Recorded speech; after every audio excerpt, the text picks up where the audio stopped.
Hello भाई लोग, मैं हूँ बैक भाई और आज लेके आया हूँ इंडिया चाइना बॉर्डर की स्थिति।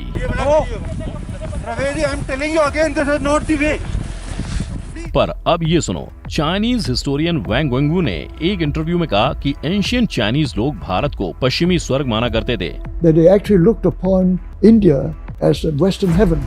That's a Tianxia by itself. It's a heaven by itself. तो अब ऐसा क्या हुआ कि चाइनीज राज्यकर्ताओं के दिल में दुश्मनी इस कदर पनप उठी कि उसी जन्नत को आज वो जहन्नुम में बदलने निकले हैं। हालांकि हर चाइनीज इंडिया का दुश्मन नहीं है। जब वर्ल्ड फेमस जैकी चैन से इंडिया के बारे में पूछा गया तो वो कुछ ऐसा बोले। Biggest the human country in the world, 2.5 billion. We should join together. यानी इंडिया चाइना के पॉपुलेशन एक हुई तो हम दुनिया पर राज करेंगे। पर जिस जनता के एक होने की बात जैकी चैन कर रहे हैं, उन्हें सिर्फ इंडिया की आंखें ही बाती हैं, क्योंकि जैसे ही उनसे ये सवाल किया गया कि क्या वो इंडियन को एज लाइफ पार्टनर चुनेंगे, उन्होंने कहा No way! पर चाइनीज यही नहीं रुके हैं। अब वहाँ के किन लोगों ने इंडिया के बारे में क्या कहा, वो क्या सोचते हैं और वो सोच आई कहाँ से, जानने के लिए चलिए शुरू करते हैं। Number 1, politicians. चाइनीज एम्बेसडर एची सुन एक कॉन्फ्रेंस में कहते हैं कि भारत और चाइना एक दूसरे के काफी महत्वपूर्ण पड़ोसी हैं। अगर भारत और चाइना की आबादी मिला दें तो वो दुनिया की आबादी का 1/3 हिस्सा है। बेसिकली हम चाहें तो मिलकर पूरी दुनिया पे राज भी कर सकते हैं। पर ये सब दोगलापन है। द टेलीग्राफ न्यूज़पेपर के अनुसार चाइना ने इंडिया के अंडर आने वाले 1000 स्क्वायर किलोमीटर एरिया पे 2020 से कब्जा करके रखा है। मतलब एक तरफ दोस्ती का हाथ बढ़ाना और दूसरी तरफ उसी हाथ से दोस्त का गला घोंटना। चाइना इसी चालबाजी से चूकता नहीं है और उन्हें लगता है कि इंडिया और चाइना साथ में काम करके पूरी दुनिया की इकोनॉमिक और जियोपॉलिटिकल इश्यूज भी सॉल्व कर सकते हैं। पर इंडिया के साथ मिलके जियोपॉलिटिकल इश्यूज सॉल्व करने की इच्छा जताने वाला चाइना जियोपॉलिटिकली इंडिया के लिए फांसी का फंदा बना रहा है। कैसे? इसे देखिए। ये है Chinese strategy, string of pearl. ये चाइना की एक ऐसी स्ट्रेटजी है जिसमें आप देख सकते हो कैसे चाइना ने दूसरे देशों में अपने मिलिट्री बेस क्रिएट किए हैं, जिससे कि इंडिया को चारों तरफ से घेरा जा सके। लेकिन इन सारी टेढ़ी चालों के बावजूद चाइना को लगता है कि उसकी चालाकी इंडिया को समझ नहीं आती। तभी तो वैंग वी जैसे पॉलिटिशियन की सीनाजोरी देखो, जिन्होंने कहा कि इंडिया और चाइना को एक दूसरे से बिल्कुल भी धोखा नहीं है, बल्कि हम एक दूसरे को तरक्की करने की अपॉर्चुनिटीज देते हैं। अब इन्होंने हमें अपॉर्चुनिटी कब दी वो भगवान जाने, पर इन्होंने एप्स के नाम पे इंडिया से डेटा चुराने की जिस अपॉर्चुनिटी का फायदा उठाया था, वो इंडियन गवर्नमेंट ने 2021 में 118 चाइनीज एप्स बंद करके खत्म कर दी। बात तो सही है। अब देखा जाए तो बाकी पॉलिटिशियंस बस इंडिया की जुबानी तारीफ करते हैं, पर शी जिनपिंग तो सीधा मोदी के साथ जमीन पे बैठ गए थे। पर इससे ये बिल्कुल मत समझना कि सिर्फ मोदी ही इनके दोस्त हैं, क्योंकि ये नजारा भी काफी रोमांटिक लग रहा है।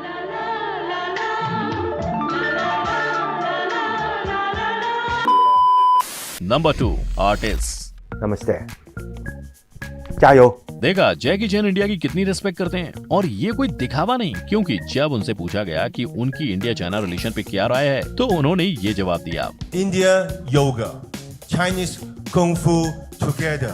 अपनी फिल्म प्रमोशन के दौरान उनका कहना था, इंडिया का जैसे योगा है वैसे हमारा कुंग फू है। हमने दोनों को मिला के जैसी मूवी बनाई, वैसे ही पीएम मोदी और चेयरमैन और चाइनीज प्रेसिडेंट शी जिनपिंग को भी एक दूसरे के साथ मिलकर काम करना चाहिए। पर बदलाव सिर्फ बातों से और पॉलिटिकल पार्टीज के सोच विचार मिलने से ही नहीं आएगा। मियांग चैंग जो एक इंडियन चाइनीज एक्टर हैं और सिंगर हैं, जिन्होंने यहाँ इंडियन आइडल से फेम पाया था, काफी समय से इंडिया में रहने के बावजूद सिर्फ चाइनीज ओरिजिन होने के चलते कभी उन्हें ये सुनना पड़ा गया कि तुम इस देश के होकर भी इस देश के नहीं हो।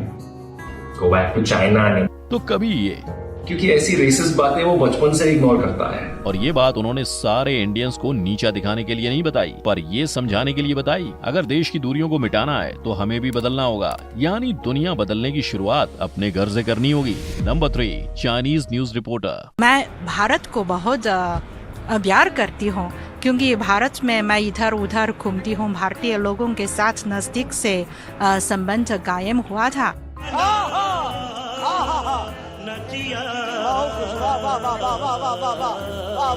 रेडियो रिपोर्टर टैंग युआंगई का कहना है कि वो इंडिया में काफी घूमी है और उसने इंडियंस को काफी करीब से देखा है। समझ रहे हो? समझ रहे हो आप? समझ रहे हो ना? जिस कारण उससे ये बात पता चली कि भारतीय लोग बहुत ईमानदार और अच्छे होते हैं और वो भारत को पसंद करती हैं। लेकिन हर चाइनीज रिपोर्टर की सोच एक जैसी नहीं है। अब इस रिपोर्टर की ही बात सुन लो। इसके बयान से चाइना का असली मकसद सामने आता है। मतलब चाइना नहीं चाहता कि इंडिया और अमेरिका की दोस्ती बढ़े।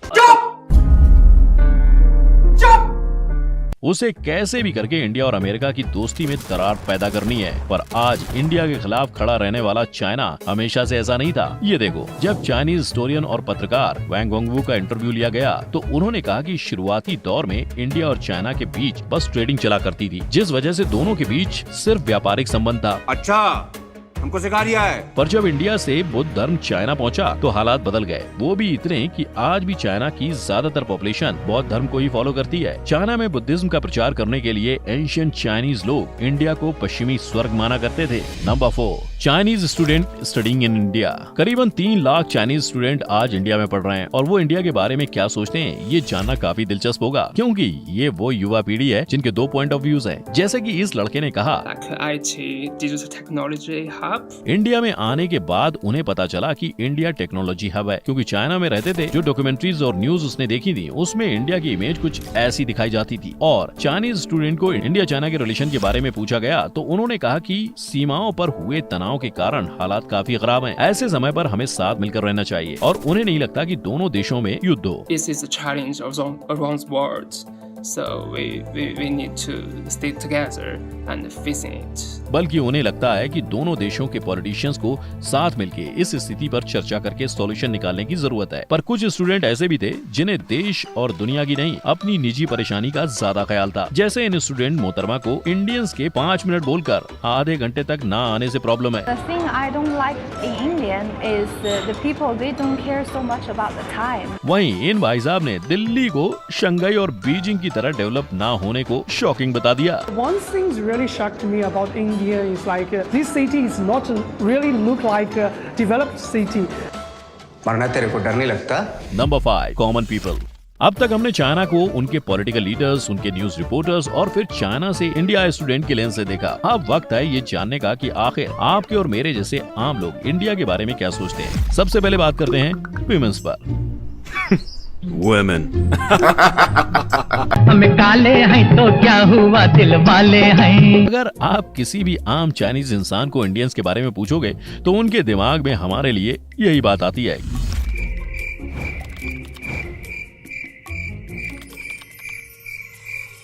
कि हमारी स्किन उनसे डार्कर है। पर जब बात आई इंडियन ब्यूटी की तो उसमें वो नुस्ख नहीं निकाल पाए। तो क्या बिग बॉस है क्या? उन्होंने कहा कि इंडियन गर्ल्स काफी प्रिटी होती हैं और शायद इसके पीछे का रीजन हो सकता है ये आंखें नहीं बल्कि आंखों की पलकें।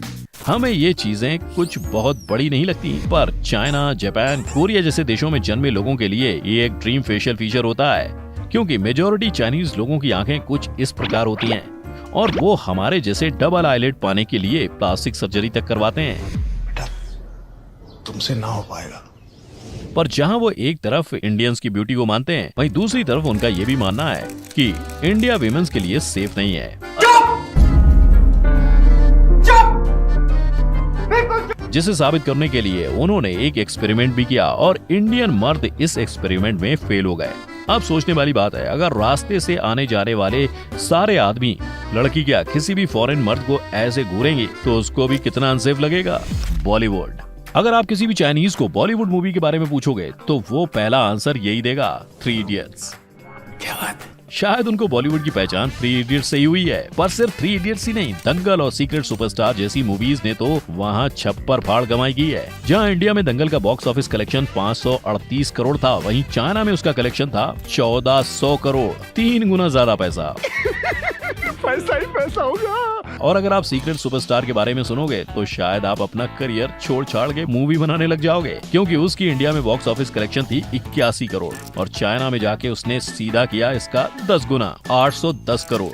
ऊपर वाला जब भी देता है, देता छप्पर फाड़ के। अब इससे तो ये बात जाहिर है कि चीनियों को भी बॉलीवुड अच्छा लगता है, जिससे आपके मन में सवाल आया होगा कि चाइनीज लोगों को बॉलीवुड की मूवीज देखना इतना क्यों पसंद है। वेल, क्योंकि बॉलीवुड अब फिक्शनल नहीं, रियल लाइफ प्रॉब्लम्स और रियलिटी से जुड़ी कहानी को अपनी मूवीज में दर्शाता है। जैसे अक्षय कुमार की टॉयलेट एक प्रेम कथा, जिसने औरतों को होने वाली प्रॉब्लम्स बताई, और 3 इडियट्स, जिसमें स्टूडेंट का स्ट्रगल है। चाइना के आम लोग भी शायद ये प्रॉब्लम्स रोजमर्रा की जिंदगी में फेस करते हैं और इन प्रॉब्लम से रिलेट करने की वजह से ही उन्हें बॉलीवुड पसंद आता है। Language and skills. अब आते हैं इस बात पे कि आखिर चाइनीज लोग हमारी भाषा के बारे में क्या सोचते हैं। तो सबसे पहले तो ये सुनो। मतलब चाइनीज लोग कहते हैं कि जब हम इंग्लिश बोलते हैं तो हमारे मदर टंग का काफी इफेक्ट हमारे एक्सेंट में आ जाता है। You must have heard this quote, you just have to be right once. Yeah, so I was right once. पर इस बात पे फैक्ट भाई चीनियों को सिर्फ इतना बताना चाहेगा कि हम लोग कम से कम इंग्लिश बोल तो लेते हैं। My name is Wendy. इनकी ये इंग्लिश भी कोई इंग्लिश है? खैर हमारी इंग्लिश इन्हें कैसी भी लगे, पर जब बात इंडियंस के मैथ, साइंस एंड इंजीनियरिंग की आती है तो चाइनीज लोगों का मानना है कि हम उसमें काफी होशियार हैं। 就是印度很多从事工科行业的嘛，因为我也学。क्यों हिला डाला ना? Dirty India. पर जहां इन्हें इंडियंस की कोई अच्छाई दिखती है वहीं इंडियंस की अच्छाई पर पर्दा डालने के लिए चाइनीज मीडिया लग जाती है। जैसे चाइनीज मीडिया हमेशा इंडियंस को गरीब और गंदगी भरा दिखाती है और ये खुद वहां के लोग कहते हैं। पर अगर मीडिया की बात को साइड में कर दें तो कई चाइनीज इंडियंस को डर्टी ही समझते हैं और इसकी वजह है इंडियंस का हाथ से खाना खाना। चीनियों के लिए हाथ से खाना खाना हाइजीन का लक्षण नहीं है, शायद इसीलिए क्योंकि वो चॉपस्टिक से खाना खाते हैं। अब इन्हें कौन समझाए, बिरयानी के चॉपस्टिक से खाओगे? तो ये थी चाइनीज लोगों की मेड इन चाइना सोच। इससे आपको तो पता चल ही गया होगा कि वो हमारे बारे में क्या सोचते हैं। पर अगर आपको जानना है कि हमारा दूसरा पड़ोसी जो हमारे साथ हमेशा झगड़ता रहता है उस देश की पाकिस्तानी जनता हमारे बारे में क्या सोचती है, तो आई बटन पर क्लिक करें। वीडियो पसंद आया तो लाइक, शेयर और ऐसे ही और वीडियोस देखते रहने के लिए चैनल को सब्सक्राइब करें। मिलते हैं नए वीडियो में। जय हिंद।